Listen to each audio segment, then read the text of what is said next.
जय हिंद साथियों। घोसी विधानसभा उपचुनाव के इस घमासान में नेताओं की जुबानी जंग जारी है। जनता किसे देगी वोट और किसे पहनाएगी घोसी का ताज? कौन बनेगा घोसी का किंग, दारा सिंह चौहान या सुधाकर सिंह?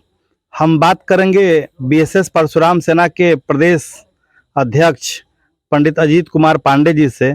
आप लोगों ने अपना समर्थन भाजपा को दिया है तो बात करेंगे। क्या लगता है भारतीय जनता पार्टी यहाँ से चुनाव जीत जाएगी? 100% चुनाव जीतेगी, क्योंकि हम लोगों का बीएसएस परशुराम सेना को भारतीय जनता पार्टी को समर्थन है। और समर्थन इसलिए है कि समाजवादी पार्टी के नेता राष्ट्रीय अध्यक्ष अखिलेश यादव द्वारा अपने नेता पर कंट्रोल नहीं है, स्वामी प्रसाद मौर्य पर। आए दिन हिंदू विरोधी बयान देना, रामचरितमानस पर बयान देना, ब्राह्मणों के खिलाफ बयान देना, मंदिर के पुजारियों के खिलाफ बयान देना। तो ऐसे नेताओं को लगाम कसने के लिए हम लोग फैसला किए हैं कि यहाँ से सपा को हरा दिया जाएगा और भाजपा को जिताया जाएगा। समाजवादी पार्टी पर आप आरोप लगा रहे हैं कि समाजवादी पार्टी के राष्ट्रीय अध्यक्ष स्वामी प्रसाद मौर्य पर लगाम नहीं कस रहे हैं, वो बेजुबान हो चुके हैं।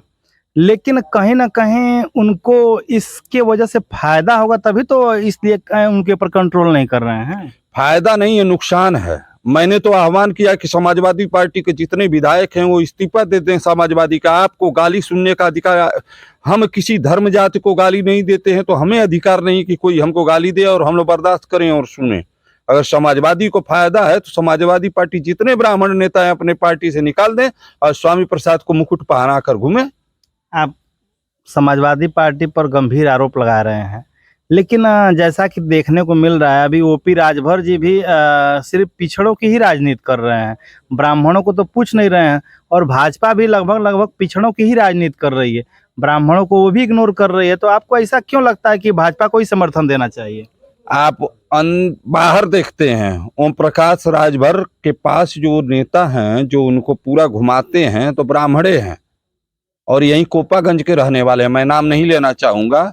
वही पूरा घुमाते हैं चक्री की तरह और ओम प्रकाश राजभर घूमते हैं। तो ब्राह्मण जहां रहा है हमेशा जो है वहां रहा है और अपने दमदारी के साथ रहा है। और समाजवादी पार्टी के नेता जो है जब सम्मान नहीं करेंगे ब्राह्मणों को तो क्यों ब्राह्मण उनके पीछे घूमेंगे? ये बहुत जो है दुख का विषय है। बहुत हम लोग देखे इसी के संबंध में आज हम लोग पुतला दहन किए हैं स्वामी प्रसाद मौर्य का। और इनका सुधार नहीं होगा अगर ब्राह्मणों के खिलाफ ऐसे ही टिप्पणी करेंगे तो पूर्ण रूप से प्रदेश स्तर तक एक आंदोलन चलाकर समाजवादी पार्टी का हम लोग विरोध करेंगे। समाजवादी पार्टी तो सिर्फ यम और वाई फैक्टर की ही राजनीति करती है, उसको ब्राह्मणों से शुरू से कोई लेना देना नहीं है। तो फिर ब्राह्मण समाजवादी पार्टी से जुड़े क्यों?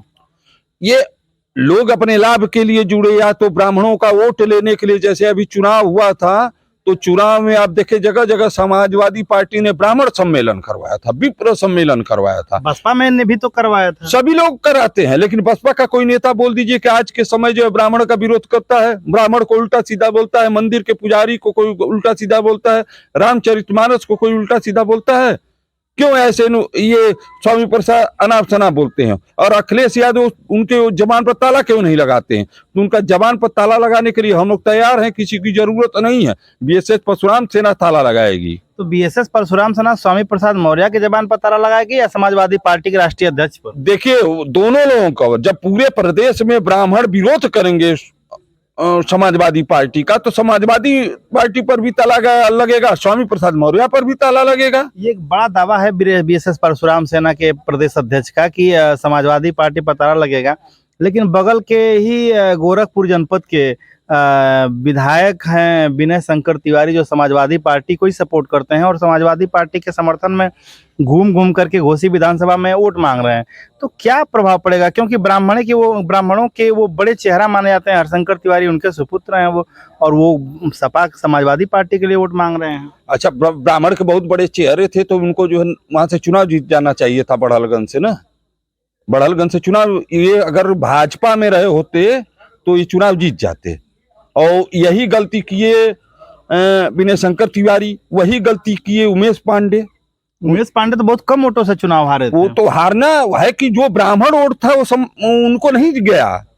समाजवादी पार्टी को गया ही नहीं, ब्राह्मण चला गया बीजेपी को, यही तो कारण हुआ। आप कह रहे हैं बीजेपी को चला गया, लेकिन जो प्रत्याशी वहां से जीता उनके भाई ने कहा कि ब्राह्मणों ने भाजपा को या हमको वोट ही नहीं दिया है। नहीं, आप गांव में घूम कर देखिए, चूंकि विधायक जी खुद कह चुके हैं कि ब्राह्मण वोट हमको नहीं मिला, कमल के फूल को मिला। जब हम लोगों के सामने कहे थे, हम लोग वहां मौजूद थे, उनके बड़े भाई ने कहा था कि ब्राह्मणों ने हमको वोट नहीं दिया। किसके भाई ने?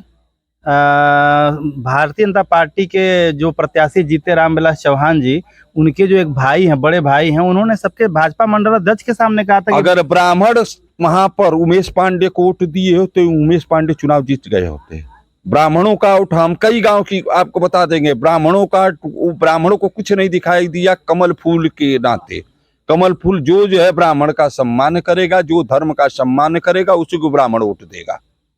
तो आपके कहे अनुसार ब्राह्मण कमल को फूल को ही वोट देगा, लेकिन पिछली सरकार में ब्राह्मणों की बहुत सारी हत्याएं हुई। लोगों ने भाजपा पर आरोप लगाया कि भारतीय जनता पार्टी ब्राह्मणों की उपेक्षा कर रही है, ब्राह्मणों को इग्नोर कर रही है। फिर आपको ऐसा क्यों विश्वास है कि भारतीय जनता पार्टी ब्राह्मणों के हितों का ध्यान रखेगी? देखिए, अपराधी कोई हो, किसी जाति धर्म का हो, अपराधी की तुलना नहीं किया जा सकता है। कोई अपराध करेगा, क्यों नहीं मेरी हत्या हो गई भाई, क्यों नहीं मैं जेल चला गया।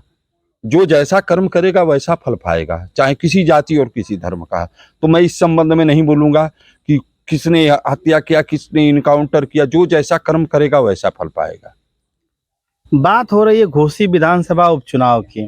घोसी विधानसभा उपचुनाव में मधुबन की कॉन्स्टिट्यूएंसी से पूर्व विधायक रहे उमेश चंद पांडे भी भारतीय जनता पार्टी में शामिल हो गए हैं और आप भी भारतीय जनता पार्टी को सहयोग कर रहे हैं। तो क्या लगता है कि घोसी विधानसभा के जो भी ब्राह्मण मतदाता हैं, वो भारतीय जनता पार्टी को एक तरफा मत देने के मूड में हैं? एकदम एक तरफा वोट देंगे और यहाँ से दारा सिंह चौहान 50,000 वोटों से चुनाव जीतेंगे, उसको कोई रोक नहीं ये सकता है। बड़ा दावा है आपका। एकदम बड़ा दावा है। यहाँ से 50,000 वोटों से दारा सिंह चौहान जीत रहे हैं। हम क्योंकि हर गांव में गए हैं, दलित बस्तियों में गए हैं, हर जगह घूमे हैं 5 दिन से। हम लोग ब्रजेश पाठक जी के उप मुख्यमंत्री जी के साथ घूमे हैं, तो हर जगह हम देखे हैं कि कम से कम 50,000 वोट से यहाँ से भारतीय जनता पार्टी चुनाव जीत रही है। प्रत्याशी नहीं लोग देख रहे हैं, योगी मोदी को देख रहे हैं। आप कह रहे हैं 50,000 वोटों से दारा सिंह चौहान चुनाव जीतेंगे, लेकिन घोसी विधानसभा जो कॉन्स्टिट्यूएंसी है उसकी हम बात करें तो वहाँ पर मुस्लिम मतदाता सर्वाधिक है, लगभग 95,000 के नज़दीक हैं। जबकि यादव मतदाता जो हैं वो भी लगभग 60 से 65,000 के नज़दीक हैं। ठाकुर मतदाता हैं, और ये तीन ही मतदाता मिला करके लगभग 1,60,70,000 के नियर अबाउट जाते हैं। अगर वोट का प्रतिशत 55% भी रहा या 50% भी रहा तो 80,000 वोट तो सीधे सीधे समाजवादी पार्टी को दिख रहा है। यहाँ पे 80,000 हो रहा है ना, तो उसमें से माइनस कर दीजिए। सीधे सीधे दिख रहा है। हाँ, 80,000 दिख रहा है, तो उसमें सीधे माइनस करिए, 40,000 वोट पाएंगे। ये आप जोड़ लीजिए। अगला चुनाव जो हुआ था 1,20,000 दारा सिंह चौहान, 1,08,000, 1,08,000 वोट दारा सिंह चौहान पाए, 86,000 भाजपा पाए थे। 86,000 भाजपा, जिसमें कि राजभर और चौहान वोट नहीं किए थे बीजेपी को।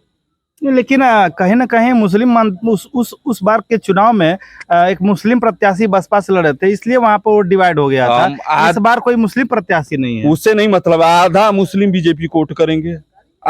करीबन 75% अनुसूचित जाति के लोग जो है बीजेपी को वोट कर रहे हैं। मैं हर जगह घूम कर आया हूं, इसलिए मेरा दावा है कि यहाँ से कम 50,000 वोटों से दारा सिंह चौहान चुनाव जीतेंगे। जैसा कि आप देख सकते थे, घोसी विधानसभा के उपचुनाव के दौरान हम बात कर रहे थे बीएसएस परशुराम सेना के प्रदेश अध्यक्ष अजीत कुमार पांडे जी से। इन्होंने एक बड़ा दावा किया है।